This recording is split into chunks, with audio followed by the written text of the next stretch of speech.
সুপ্রিয় দর্শক শ্রোতা, আশা করি সবাই ভালো আছেন।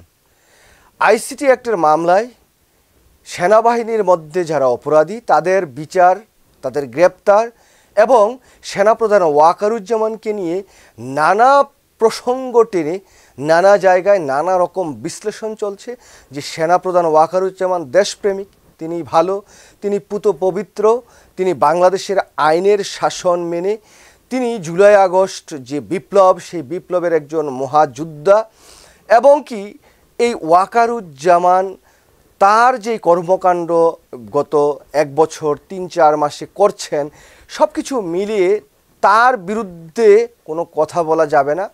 তিনি যা করছেন একেবারেই ভালো কাজ করছেন এবং তিনি সকল সমালোচনার ঊর্ধ্বে। এরকম একটি ভাইব আনার চেষ্টা করেন নানা প্রাঙ্গণ থেকে। যেই মানুষগুলো এই বিষয়টি নিয়ে আলাপ করেন তাকে খুব একটা ফেরেশতার মতো মানুষ হিসেবে দাঁড় করানোর চেষ্টা করেন। তো তাদের চোখে আঙুল দিয়ে বেশ কয়েকটি অসঙ্গতি একটু তুলে ধরতে চাই। জুলাই আগস্ট বিপ্লবের সময় যেই আন্দোলনটি হয়েছে এবং সেই জায়গায় যে হত্যাযজ্ঞ হয়েছে, আপনারা একটু লক্ষ্য করলে দেখবেন বাংলাদেশ পুলিশ বাহিনীর যিনি প্রধান ছিলেন সেই সময়কালে জুলাই আগস্ট বিপ্লবের সময় যখন পুলিশের পক্ষ থেকে ছাত্র জনতার উপর গুলি করে ছাত্রদেরকে হত্যা করা হয়, এই হত্যাকাণ্ডের প্রধান নির্দেশদাতা বা বাহিনীর প্রধান নির্দেশদাতা হিসেবে পুলিশ প্রধানের কে কিন্তু মামলায় অন্তর্ভুক্ত করা হয়েছে এবং তিনিও সেই হত্যাকাণ্ডের বা হত্যাযজ্ঞের একজন আসামি। সিটিডিসি আছে, তারপরে বাংলাদেশের ডিবি আছে, এসবি আছে, সেগুলো বাদ দিয়ে এখন সরাসরি চলে আসি সেনাবাহিনীতে। তো আমরা অন্যান্য বাহিনীগুলোর দিকেই দেখলাম যে যেই বাহিনীর যিনি প্রধান ছিলেন সেই সময় তার অধীনস্থ যে কর্মকর্তারা ছাত্র জনতার উপর গুলি করেছেন, ছাত্র জনতাকে হত্যা করেছেন, যেই ব্যক্তি গুলি করেছেন তিনি যেভাবে মামলার অন্তর্ভুক্তিতে আছেন এবং সেই বাহিনীর প্রধানও আছেন। তো এখন এই সেনাবাহিনী আর বিজিবি এই দুটি বাহিনীর দিকে যেয়ে আমরা দেখলাম যে একটা ব্যতিক্রম ঘটনা ঘটছে। যে ব্যতিক্রমটি হলো যে সেনাপ্রধানের যারা নিয়ন্ত্রণাধীন আছেন, যে সোলজাররা আছেন বা তার নিচের যা কর্মকর্তারা আছেন, তারা যখন সরাসরি রামপুরায় বা অন্যান্য জায়গায় প্রকাশ্যে গুলি করে ছাত্র জনতাকে হত্যা করা হইল, সেই বাহিনীর সেই সদস্যর বিরুদ্ধে মামলা হয়েছে, কিন্তু সেই বাহিনীর প্রধান যিনি আছেন তিনি হচ্ছেন সবচেয়ে বড় দেশপ্রেমিক। আর অন্যদিকে সেনাবাহিনী থেকে যাওয়া বিজিবির যিনি প্রধান, যিনি এখনও আছেন, তার বিরুদ্ধেও কিন্তু মামলা হয়নি, তিনি এখন বড় একজন দেশপ্রেমিক এবং জুলাই আগস্ট বিপ্লবের একজন অন্যতম মহানায়কে রূপান্তরিত হয়েছেন। আমরা অনেক সময় অনেকে বলার চেষ্টা করি যে জুলাই আগস্ট বিপ্লবে সেনাবাহিনী যদি গুলি চালাতো তাহলে আরও হতাহত বাড়তো, তখন হয়তো বা শেখ হাসিনা টিকে যেত।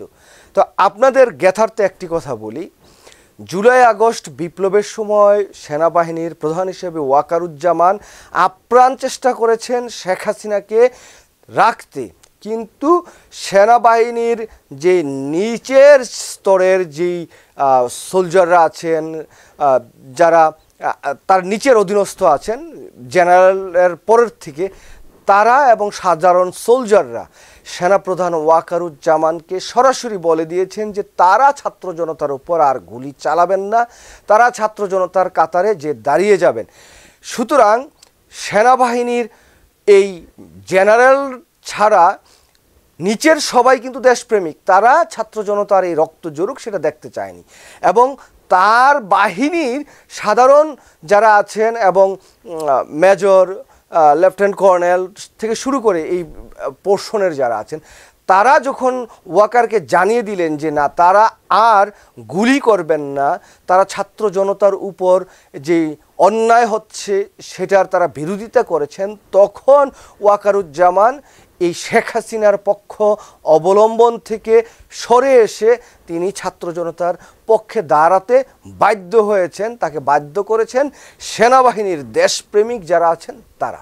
এখানে এখন অসংখ্য মানুষ আছে, আমরা যারা গত 15-16 বছর যাবৎ অনলাইনে কথা বলি, কখনো চুপ থাকি, আমাদের মতো এমন অসংখ্য মানুষ আছেন যেই সময় বাংলাদেশের এই এই রাজনৈতিক যে প্রেক্ষাপট হয়েছিল, জুলাই আগস্টের যে আপরাইজিংটা হয়েছিল, সেটাকে উদ্বুদ্ধ করার জন্য, সেই দাবানলটা ছড়িয়ে দেওয়ার জন্য নিরলসভাবে আমরা কাজ করে গেছি।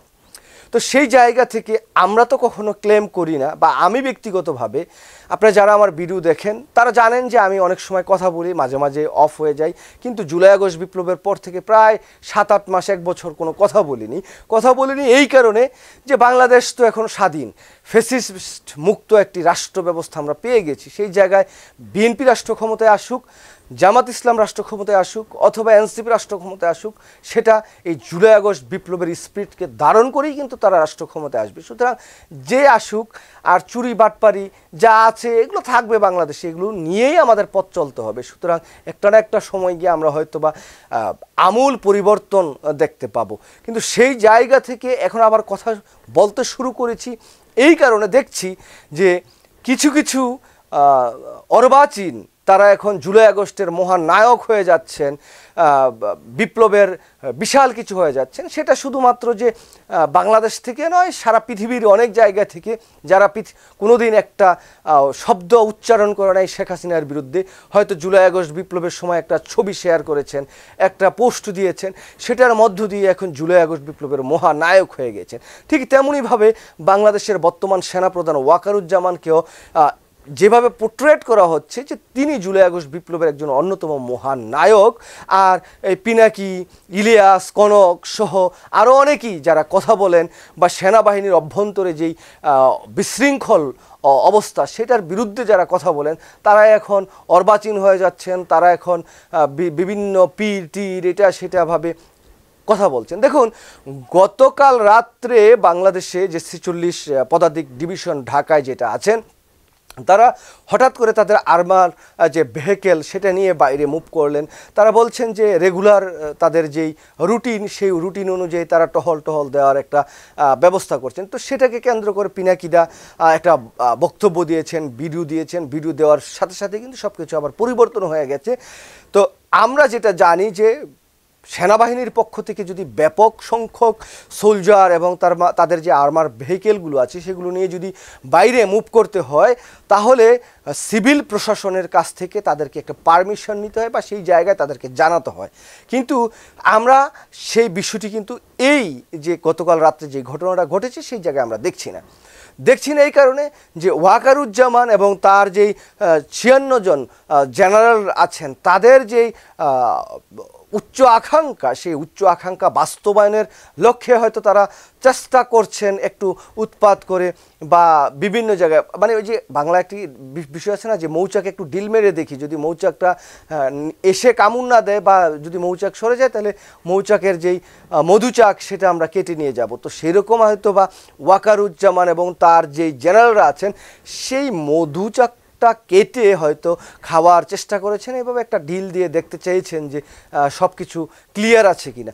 তো যখন পিনাকিদার মতো বা ইলিয়াস, কনকের মতো লোকজনরা, বা বাংলাদেশ থেকে আমার দেশ পত্রিকার মতো মাহমুদুর রহমান ও উনি এইরকম লোকজনরা যখন সর্বক্ষণিক সজাগ থাকেন, সব সময় যারা বাংলাদেশের এই বিষয়গুলোকে বা এই বিষয়গুলোর উপর দৃষ্টি রাখেন, তো তাদের কিন্তু অনেক সময় এই তাদের দৃষ্টি রাখার কারণে এই যে খালি মাঠ পেতে তারা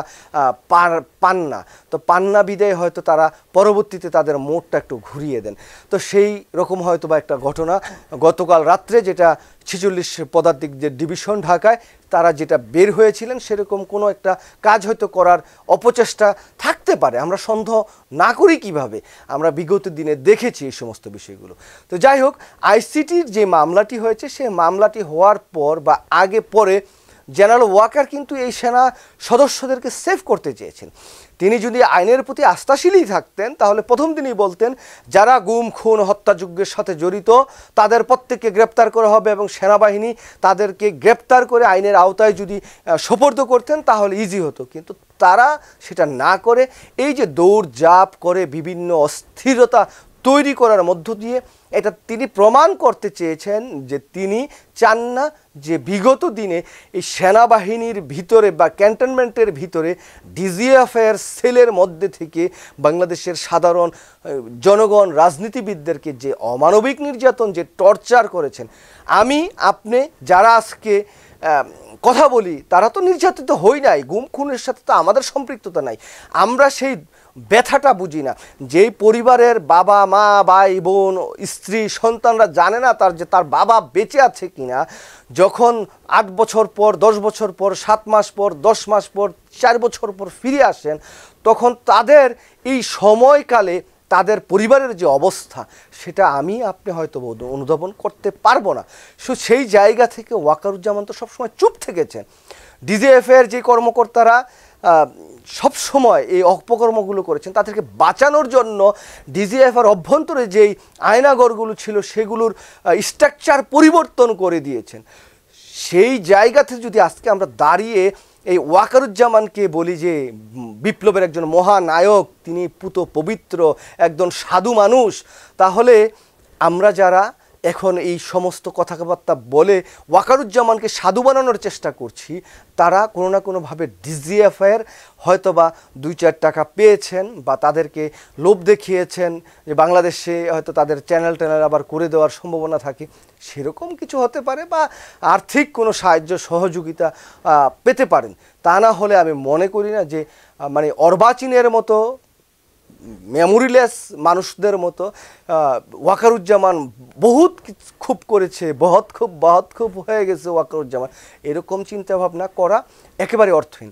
যারা সেনাবাহিনীর বিরুদ্ধে কথা বলেন, আমি মনে করি যে তারা সেনাবাহিনীর বিরুদ্ধে কথা বলছেন না, তারা সেনাবাহিনীর অভ্যন্তরে থাকা মুষ্টিমেয় কিছু সন্ত্রাসী, খুনি, কিলার এবং কি নৈতিক চরিত্র স্থলনযুক্ত যে কর্মকাণ্ডের সাথে সম্পৃক্ত সেই সমস্ত সেনাবাহিনীর সদস্যদের বিরুদ্ধে তারা কথা বলছেন বা আমরা কথা বলছি।